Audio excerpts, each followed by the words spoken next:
It's the Kyle Hyman Show on Redeemer Radio.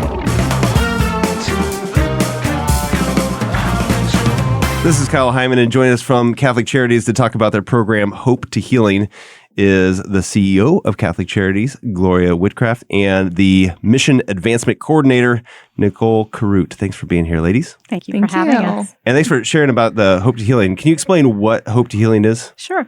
Thank you for allowing us to. So Hope to Healing is actually an initiative, and it is a result of surveys that we did for actually several years, literally sending out surveys to the Catholic community as well as the community at large, as well as interviews with priests and school personnel and other community stakeholders. And the data, what we were trying to do is assess the need. What needs are out there that people believe Catholic Charities should respond to. Overwhelmingly, our stakeholders said that mental health services was a tremendous need. Even though there are a lot of counselors and counseling institutions out there, they still not only needed mental health counseling, but from a Catholic perspective. Right. And so we presented those results to Bishop, who is obviously the member of our corporation, the primary member of our corporation, and our chair, and the rest of the board. And the board blessed this initiative, Hope to Healing, to raise awareness of the need in our Catholic community for mental health support, and to raise support through prayer, anywhere from prayer to pray for this initiative and for the success of it to financial support. So we launched it last year. Okay. And this is obviously our local Fort Wayne South Bend Diocese Catholic Charities. Yes. Is this something that other Catholic charities and other dioceses are doing? A lot of other Catholic Charities agencies do have mental health counseling services, and we have traditionally. Our local Catholic Charities, the Diocese of Fort Wayne South Bend, has a history of providing mental health counseling services. So it's really part of our core competency. We just haven't revisited this particular program in about a decade. And something that's unique to ours is from this survey, we created the clinical liaison position, which is completely unique. And that is we take referrals from priests or their designee in the schools, and we help navigate this person in need through the mental health field to figure out what counselor is best suited for their specific need and their financial need. So we've seen a lot of success in that. Yeah. And can you talk about what a Catholic counselor would be able to bring to the situation? Sure. Yeah, happy to. So one thing I if I may say, make clear, because this is a misunderstood fact about Catholic Charities, is we are part of the church. We are the human services arm of the Catholic Church. And, our priests know that. And so they have an expectation, a very reasonable expectation, that we are going to honor the faith. Sure. And we have a network of counselors throughout the diocese that our clinical liaison has, sort of vetted. They've interviewed these folks for their competency, their pay sources, but also their willingness to honor the faith of the people we refer to them. Most of the people we're referring, or most of the people we're serving, are Catholic.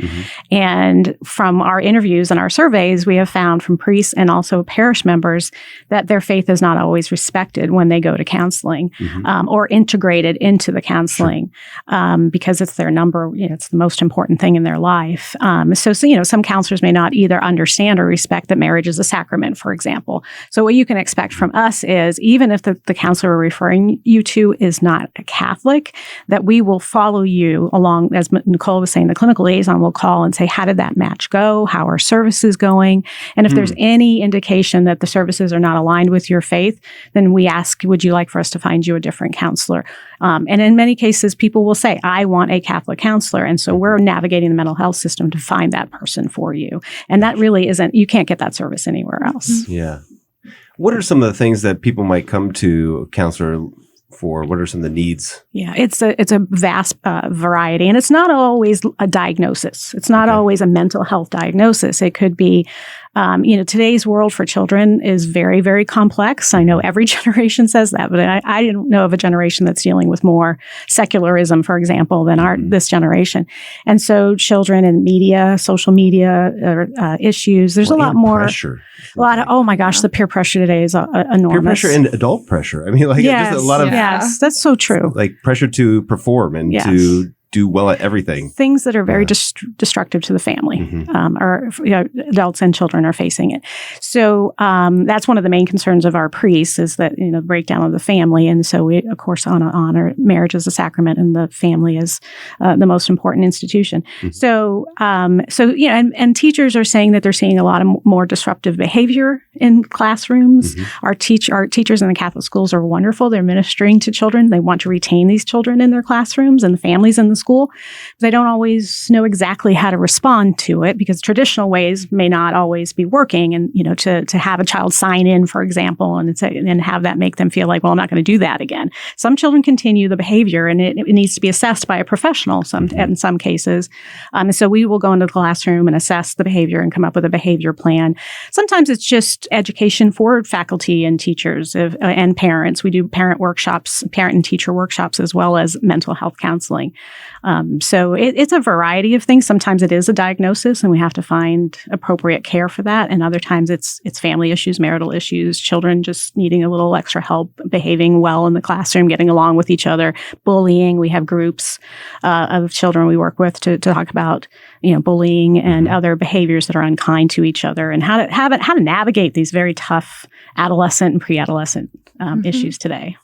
And how does it work with the liaison working with the priest? So the liaison, the primary customer, so to speak, is the priest. So priests will call or email the clinical liaison and say, I have this parish member who is asking for some marital counseling or help with their teen or whatever the issue is.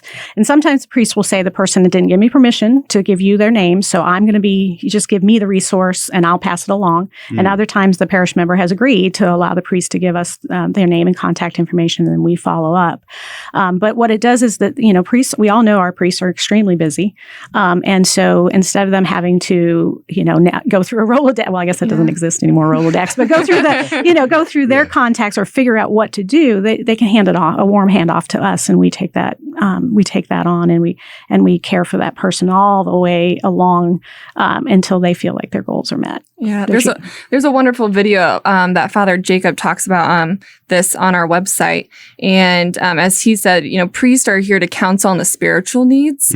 And they're so overwhelmed by the mental health crisis that they've really been able to turn to Catholic Charities and help unload some of that. Whereas before they might have Rolodex or maybe just give, a list of counselors to this person in need. Now they can actually go hand in hand with them through this process by handing them off to us and taking that stress off of the person that's already dealing with some kind of mental health issue.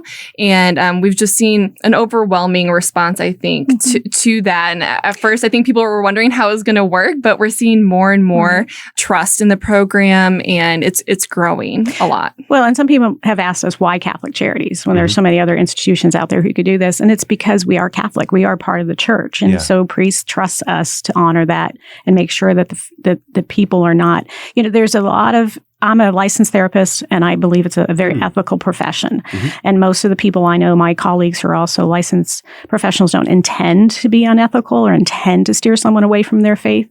However, if you're ignorant of the faith, there's also sort of a movement, even in the profession, of personal satisfaction and personal happiness, which, when you're talking about a marriage that's blessed by the church as a sacrament, you don't want a counselor who is saying, well, you have a right, you personally, to be whatever makes you happy. And if this marriage isn't making you happy, and again, it's not that the counselor is necessarily trying to go against someone's faith, but it may just be their personal belief that personal happiness is paramount to a marriage.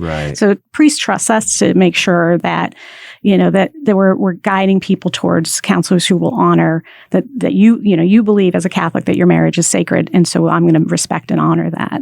And if they're not, they're going to tell us that. So the client, we'd follow up and say, how are things going? And if they say, I don't think this person understands marriage as a sacrament and I'm not comfortable with this, then we'll match you with somebody else. You don't have to worry about that. Yeah, and to your point, since we are a Catholic organization, we can kind of identify with this hope that people have in their faith. They're going through these trying times, and we can all relate to how we go back to our faith.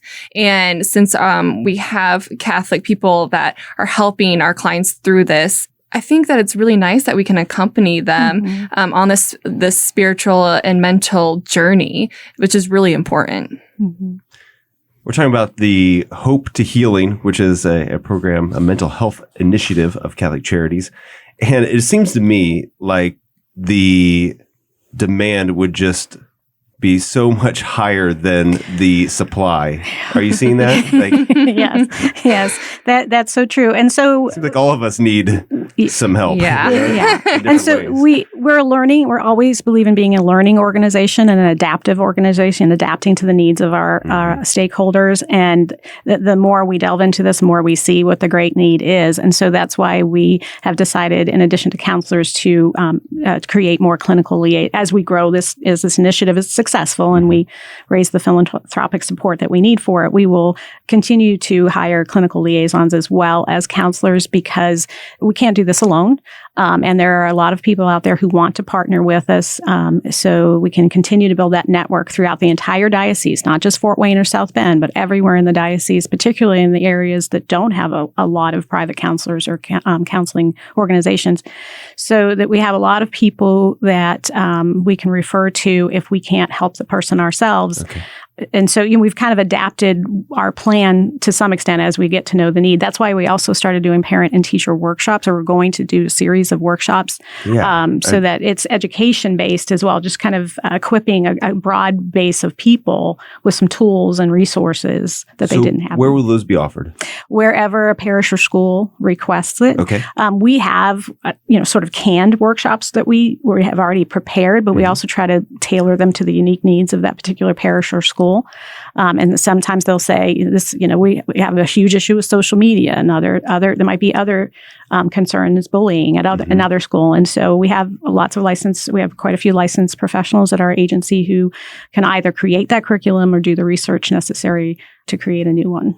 So what would be the process do you apply to have you guys come, or how do you put in a request to have you guys come to a parish or a school to put on one of these workshops? Very good question. So our first contact is usually our clinical liaison, but we're in between clinical. One of our newest clinical liaison is expanding her family. So she's blessed, and we're very pleased to have that happen for her. But so our clinical supervisor, Mel Borton, would be the person to contact at our office at 260-422-5625, Mel Borton, and then she would take down the information, and we do whatever we can right now to support that parish or school. But again, this is an initiative to grow our counseling program. So we're still, there's some things we can do in the immediate, and there are other things we may have to wait for the future to respond to in a more robust fashion. Yeah. So what are some of the needs to help that grow sooner rather than later? Well, always prayer. Always keep Catholic Charities in our mission and this initiative in your prayers, if you will. And we are also looking for what we call Parish Champions. These are individuals. One of our strategic priorities as an organization is to enhance parish and school relations. So because we are part of the church, and those are our natural sisters and brothers to support and provide help to. So Parish Champions will represent their parish and communicate to us what it is their parish needs. Also, what is their parish interested in doing in terms of social ministry? Okay. What are their desires in terms of outreach and service? And we can connect and partner with them in that regard. And they can also help us understand, what is, they can represent, like we have youth ministers who will tell us a little bit about what they're hearing in their youth ministry and what needs they have and what kind of educational information would be helpful to them. Who would be the ideal person for that? Is it a parish employee? Is it somebody with a counseling background? Is it just any parent that has some kind of connection? Yeah, literally. Spare time? Yeah, we are welcome. Anyone's welcome to call us. Yeah. But usually the priest will designate who they think is the best person to represent their parish. As far as a parish champion, that could be anybody listening right now if they have an interest. And then that would be a different call. That would be to Nicole, because she's our mission advancement coordinator. So contact Nicole and ask more, tell me more about this parish champion, what's involved. We're also willing, if some, everybody's busy these days. So if one person can't represent the parish as a champion, it could be a group of people, it could be a committee of people. And then, we also we would ask the parish champion to communicate back to their parish what Catholic Charities has to offer, as well as informing us about their needs. We would, share information about Catholic Charities and just partner as a Catholic community to respond to this need. Obviously, no margin, no mission. So financial support is also needed for Hope to Healing. Sure. If you want to know more about that, again, Nicole's the right person to call about that. And we're trying to grow our committee. Our the chairs of our committee are Paulette Davis, who's our board president, and Helen Nill, a great volunteer here in this area. We'd like to see representation on the Hope to Healing committee of volunteers that are spearheading this initiative in other parts of the diocese, other counties in the diocese. So in addition to Parish Champions, and additional committee members would be helpful. Yeah, I think the key to this program is getting volunteers that are from different counties. That way we can make sure that we're representing their needs. We don't know it's your need until someone voices that concern. So I think that's really key. Yeah. I mean, everything, the glory of God. So we believe that people feel called to do this, that, and we're doing God's will, that it will come to fruition. And we just need people who are passionate about it. And we find those people, a lot of people are very passionate about this. Either they even personally have experienced it, or they see the need in the community. And so just people, we ask them to pray and see if they're called to this initiative. And if so, give us a call and we'll love to partner with you. Great. Anything else you want to make sure that people know about the program? Yes, I think the most important thing to know is that this is need-based. This wasn't some brainchild that I came up with. Right. This is what our parish priests and our Catholic schools and our families are saying they need. And we need disciples to join us in this movement to respond to this need and to keep our Catholic families together and our children in our Catholic schools. And one of the most tragic things I heard recently is that teen suicide is up to 29% right now. The adults in the Catholic community need to respond and protect our children and our families. Yeah. So please consider helping us. All right. Well, thank you so much for the good work that you're doing and for sharing it with us today. ccfwsb.org. Correct. Is that the best place to send people for the Catholic Charities website? Yes. And more information there as well? Okay. CC, as in Catholic Charities. Correct. ccfwsb.org. Yeah. Thank you so much. Thank you. Appreciate it. Thank you. God bless.